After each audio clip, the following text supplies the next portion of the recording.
recognize that America is nowhere close to being a martyr nation. The Democrat Party has always hated Christianity and always wanted us to become a martyr nation, for a Christian martyr nation, because they've always promoted evolution. But Christianity is what America was founded on. America wasn't completely established until the United States of America became a nation in 1865. So we defeated the Republicans. I lean Republican. I'm independent technically, but I support Republicans. Would never be a Democrat. As long as I can remember, I knew from an early age our real history, and I always knew the Democrats were responsible for slavery, and I could look through a lot of their lies. I could see through their lies because I knew the history and that they were lying about it a lot, and they had power in the media. I recognized their lies when they were calling people racist while they're promoting evolution. Then evolution is real racism. They hate Christianity, which says we're one race. I've always just been able to see through their tricks, and so I couldn't understand everything, keep up with everything, explain everything. Right now, I'm getting off topic. Even now, right? Not off topic, but I'm showing domino effect stuff, and I get lost in analysis and can't make my point. But I did start it off with my point on purpose. The main point. Our laws favor Christianity, freedom of religion. Now, what you don't hear often, and I want to put it out right here, we have freedom of religion, not freedom of false religion. So nobody ever points that out. Why would you have freedom of false religion? You don't. We don't have freedom of false religion. Now they've tried to twist it into making it sound like we have freedom of false religion. And so why would you want freedom to lie? We don't have the freedom to lie. If you're caught in a lie, if you're lying about Trump being racist, you should have defamation. So, but that's a lie you can get away with because you can't prove something. But if he's always promoting the Bible and supporting the Bible, he's supporting something that teaches we're one human race, which is the opposite of racism. We're one human race from God, Adam, and Eve, and Noah's family after the flood. I mean, we got ethnicity. One race, many ethnicities. Now, he may not know his Bible that good, and a lot of people don't, and they'll still talk as if there's more than one race. There's only one race. There is no black race and no white race. We're all one human race. We're the same race. Black, white, Hispanic, Asian, all the ethnicities, we're all of one race. The Arabs, we're all one race. So, but ethnicity comes from language change. When God created different languages, because we all tried to build a tower to heaven, we spoke one language, we were unified in one language. This is kind of why maybe the main reason why he did that. You would think, why did he do that? So, because we used our unity in speaking one language to think we can build our way to heaven. And there's only one way to heaven, and that's trusting God for it. He's the only one that has the power to get us to heaven and to the next life. And he showed that in Christ. He proved that in Christ and gave us the easiest thing to understand of the world. You don't have to have an high IQ. And so it's easy. Christianity, the Republicans stand for a lot of good things. They want to build and they want to do good and build good houses for people and everything, right? So but they end up and want to build good families. So it's hard to not fall for the traps where you're competing and they make this definition of how to be the best man in the world. And we compete. Even in athletics, a lot of guys compete. They want to be the best athlete to impress women, and that's not, you don't need to do all that to have a family and be married. And what you need is private property rights protected. And we have that. But they've used they've outlawed God's natural medicines and that Democrats started that through the evolution taking over science. Evolution is false. It's a racist science, and it's not a science really. It's a theory. And so the KKK is connected to evolutionists, not Christianity. The Democrats have lied about that all these years. And so some of these people attacking people in the Republican Party aren't just doing it because they're Christians. They're doing it because they don't know what a Christian is. They've been told by the Democrats what a Christian is. They've been told that by the Democrats in media who own the media monopoly, which they claim to be against monopoly, and then they've created monopolies. And then they've tried to take monopolies that succeeded on Christian fundamentals and the free market fundamentals. Capitalism, they speak against capitalism. Abraham Lincoln put into place, basically got it really going based on this statement. Everybody deserves to be paid for their labor. Capitalism, we pay you for your work. So Without it, you have slavery. That's what the Democrats fought the Civil War to do, keep slavery, and they lost. They wanted to keep slavery. America, all the stuff they talk about with the Indians and all that, it's a lie. It's a twist. It's mostly a twist. It's a lie. It's a lie in the sense that there was much open land in America. The Indians didn't have a border. They had different tribes. They owned sections of land. They didn't claim the whole land. They did not.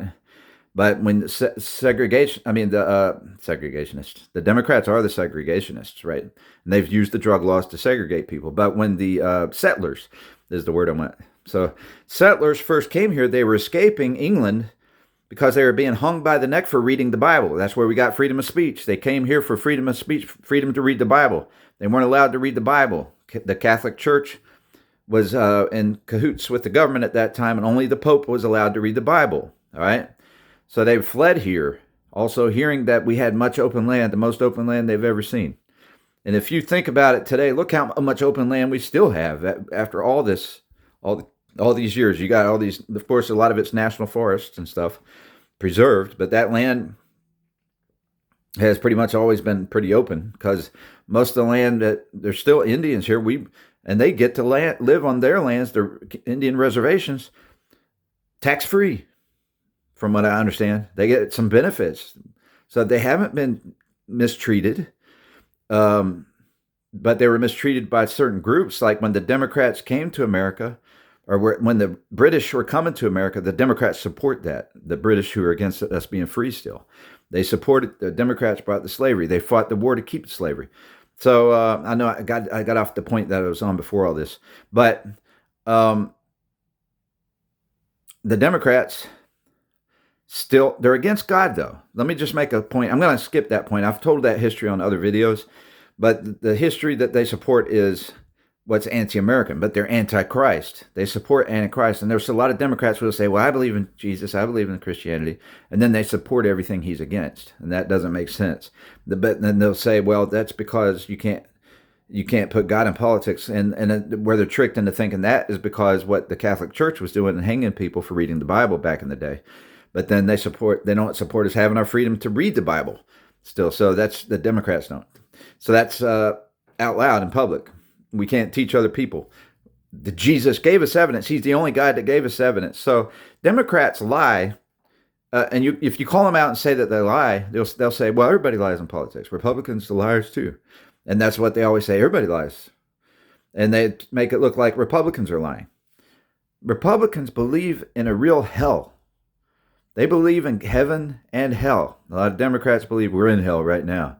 So get what you can, be greedy, or whatever. And then they're acting like the people who believe in God are the greedy ones because they protect their own money. You're supposed to be able to, thou shalt not steal. You're supposed to be able to have your own stuff, and they shouldn't covet your stuff. Thou shalt not covet. The best laws ever made for love your neighbor laws. So, anyhow, the Democrats have continued slavery through the illegal drug system. And they've used cartels to make slaves out of our ghettos. And so if evolutionists are behind that. That's science. Science created these, they've demonized natural plant medicines and put them in the street. The best medicines God created for man. So the church falls for it. And it's perfectionist. So there is a problem with perfectionism when it comes to Christianity and Republicans. They're easily tricked by it because of women being married and want to be the best they can be, and then we make slaves out of ourselves to keep impressing the woman and be the super prince and super king, superman. And feminism plays into that, and they have that that's a big problem in our American churches. And they've somehow adopted, we don't want to offend anybody. We just want to show how perfect we are in budgeting our money, never wasting a penny, having the perfect diet, being fit, and never offending anybody. And they'll see that God. They'll see God in that human perfection, and so it's a trick, and a lot of people fall for it, and I've fallen for it. I thought I have had to be as good as Michael Jordan at basketball before I could find my soulmate, before I qualified to have a soulmate, and she would magically appear. Well, and so I'm very much a realist, but I had some pressure on me to think that way, I guess, because of what I fed. There's all those messages out there, and I know a lot of people that didn't feed into those kind of messages, and but I also wanted to be the hero to some If I fell for wanting to be the hero to women that I thought were victims. Like, I view the ghettos as being enslaved by the drug cartels and Democrat Party.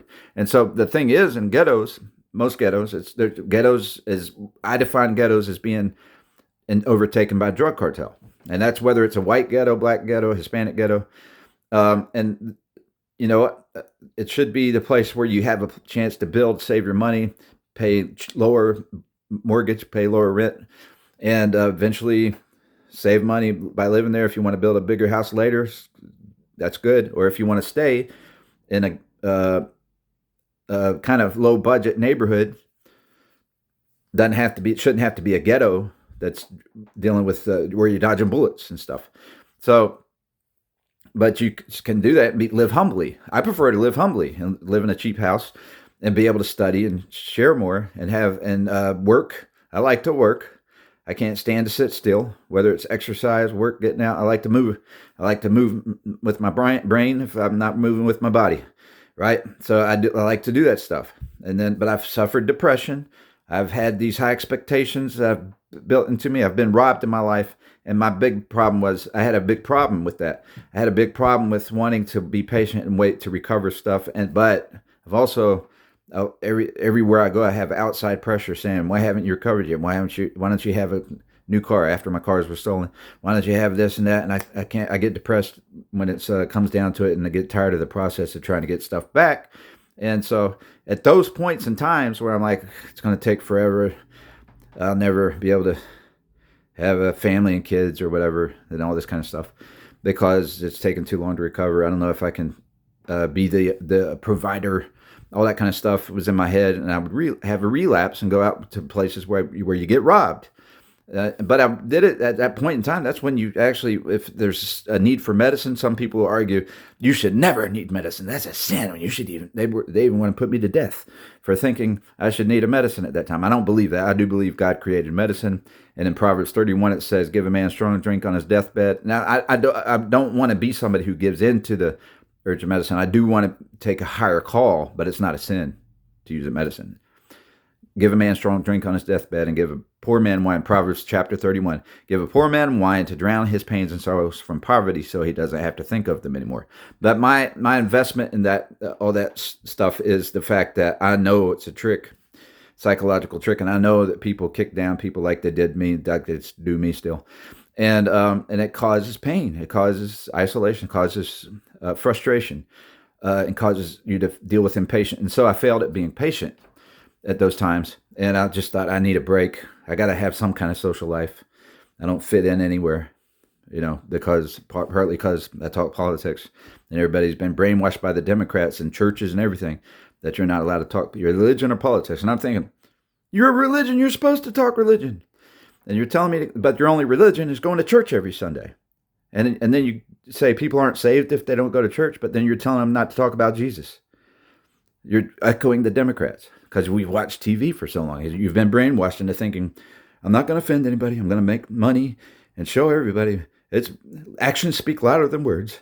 If I am rich and prosperous, then people will fall in love with Jesus by seeing that, look what he did for me. That's not it. You got to trust Jesus over false gods. Allah. You got to trust Jesus over Allah. You got to speak on that. You got to speak on your faith. Right? So anyway, you got to trust him over Buddha. You got to trust him over false gods. You got to trust him. So, but then they think you're supposed to be saved and never sin again. So people fall for that trap. That human perfection. Look at my resume. That's not it. That God does call us to be clean. And some people say, well, you'll have the power of God to overcome sin, and you won't go back into that sin. That's not, that might be true at some point. You may figure that out. But we're all tempted with different sins, and my sin is not worse than yours, and yours is worse than mine in God's eyes. It is, but they are different sins. They do take away from your success. So you should succeed most of the time, but sometimes that's not why we don't succeed. Job didn't succeed at first. He was being tried in different ways. Sometimes how well was Lot succeeding in Sodom and Gomorrah? Was Lot wrong for being in Sodom and Gomorrah? He left when he had to leave finally. But I don't think his success was that good. And isn't he the son of Abraham? No. How was he related to Abraham? I hadn't thought about that before. But he's family or friends with Abraham, the richest man in the history of the world. Abraham. That's who that is. People don't realize that. In the history of the world, to this day, he's probably the richest man ever. And that's Abraham. So Lot was at least acquainted with Abraham. And I forget how.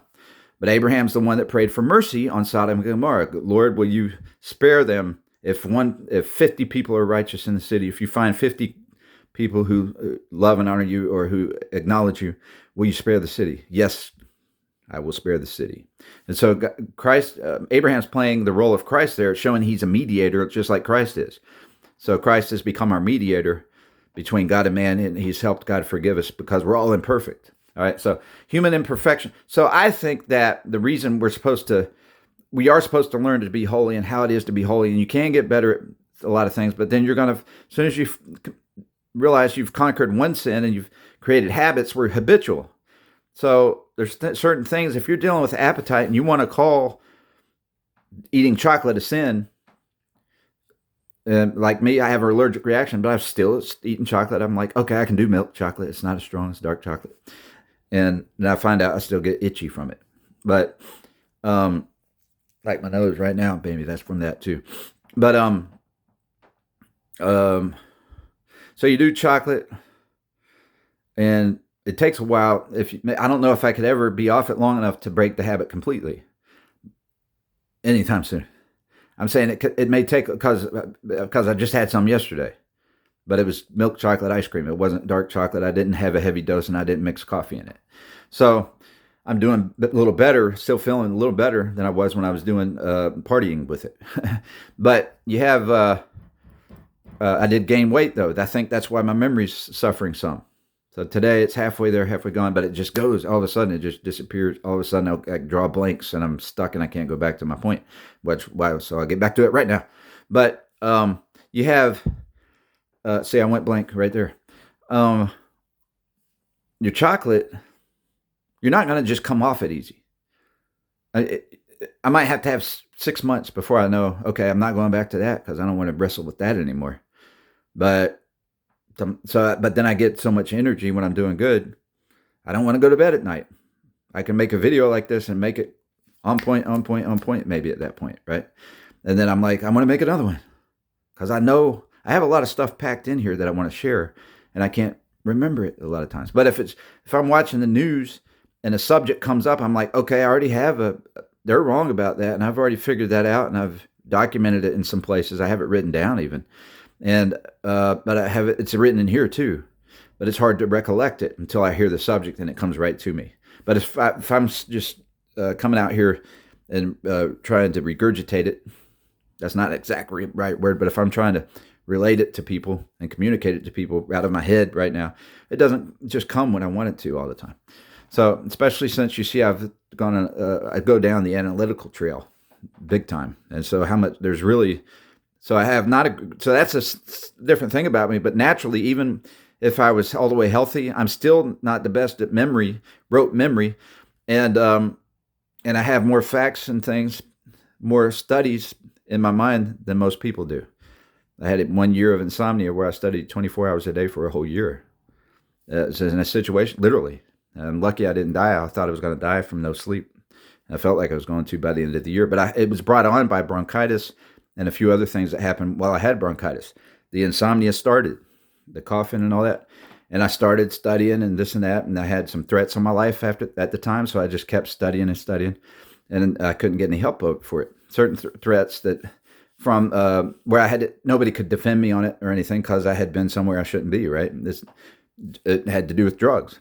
So it's, you don't have, when you're out there, you talk about dehumanizing people. The Republicans are right. They dehumanize people. I'll bring that up. That's a spiritual warfare because the Republicans do trust in God. So they're not going to lie. Generally, they're not going to lie if they really trust in God, right? But the ones who say, okay, let's pray to any God you want to, they're not going to have a problem with lying. They don't really respect God. They don't respect any one God. They say they're all equal. They're all equally irrelevant. But they're equally relevant if it makes us pretend we're all going to get along. But so there's only one God that's proven he's God. And so the Republicans are afraid to lie because there's hell to pay. There's heaven and there's hell. They're not going to live in a lie. They're going to repent. They're going to try to find ways not to lie. There's a lot of temptations to lie, a lot of manipulations, a lot of stuff, but they're going to try not to lie. I would say, from experience, I've never wanted to lie. There's one thing I've done well. I have a weak, and that's why I can't support our medicine laws, because I know that they outlawed God's natural plant medicines and they've demonized those, and the Republicans have fallen for that. So the Democrats did it, but the evolutionists did it and influenced their legislators, and that's KKK was involved in that. KKK is evolutionist, not Christian. Look it up. I won't say look it up, but just look at the evidence. Because I don't know if it's written, except I may be the first person to ever point that out. But evolutionists, KKK burned crosses because they hated Christ, for one thing. But evolution believes that one race is superior to the other. Right now, black evolutionists believe black people are superior to white people, right? And there's a lot of that going on. They believe in the evolution theory. And some of them reject that and say that black men created everything, right? Black woman is God. So black woman is God, or black woman is the real Eve, and all that kind of stuff. So, and then that's the feminists will twist that and say black woman is God. And so they'll point out their beauty and all this, and they'll show the prettiest one, right?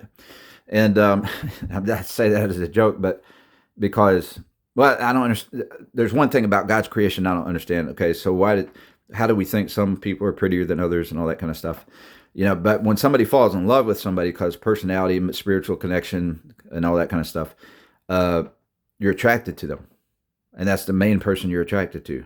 It doesn't matter if you have a standard, you fit up to a regular standard of the most beautiful things. Everybody has a smile and a dimple, and you fall in love with their smile, and that's beautiful to you.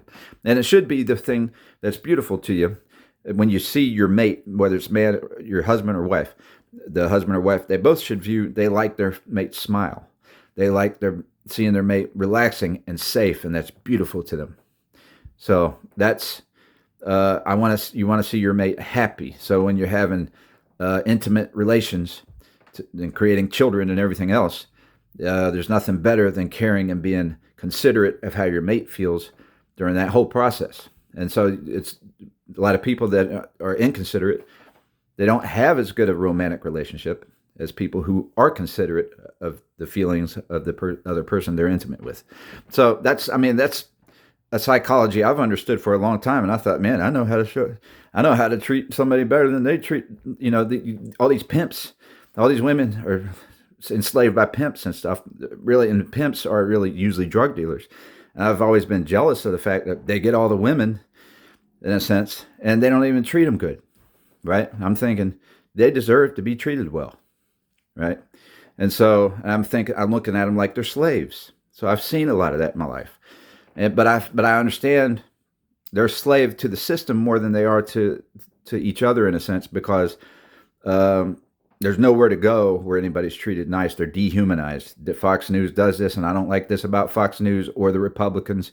This is why I don't call myself Republican, but I do support most everything from the Republican Party. But they're tricked into thinking that using drugs is the unpardonable sin.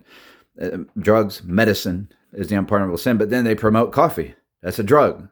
And it makes them have ADD, and they get angry if you try to equate coffee to other drugs, but it's the same thing. It's just a safe form. And so the other drugs have the strongest form, but if you made a tea out of some of those drugs, it would be just as bad as coffee, or not as weak as coffee, in a sense.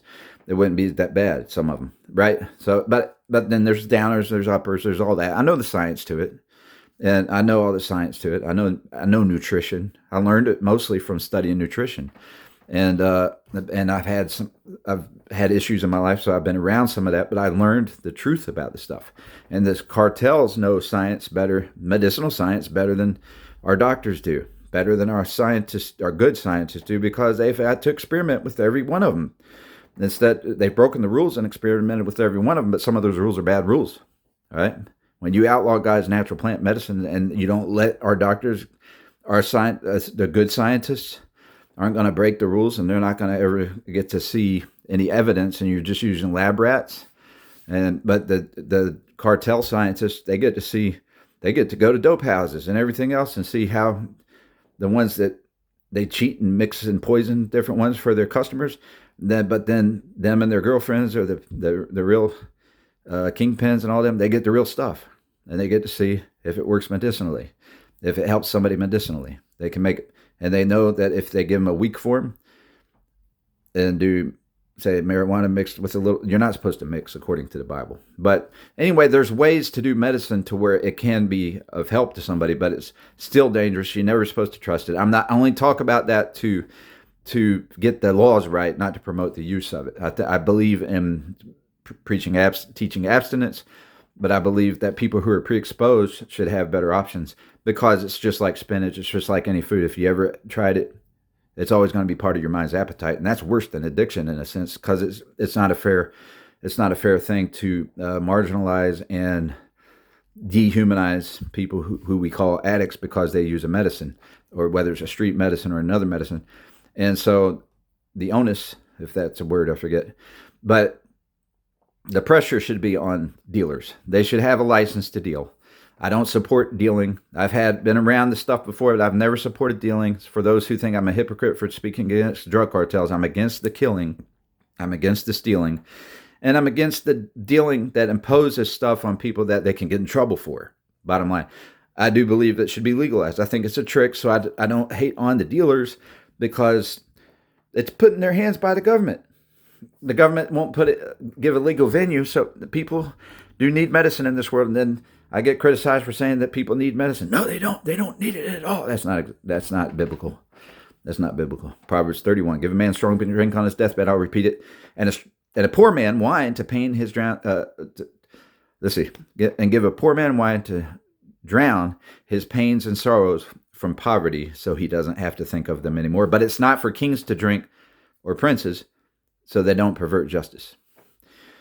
So, and then you got all that. I'm not excluding all the warnings about alcohol, but it's a higher call. According to Paul, it's a higher calling. He does not drink because he doesn't want to offend people who don't understand that it's okay to. And he wants to not offend and win everybody over he can to Lord, to God, to Jesus. And so also new versions of the Bible change this verse, but the King James is still right about it. Do not drink wine in excess, but be not drunk with wine in excess, but be filled with the Spirit. So don't be excessively drunk with wine, but be filled with the Spirit. Walk in the Spirit. And people have changed that wording, so it says not to drink wine. It doesn't say that. It says not to drink it, too much of it. And then the Bible says not to lust after drunkenness. So it's better to just not mess with it at all, because you might mess up and do too much. And that's what the Bible warns about.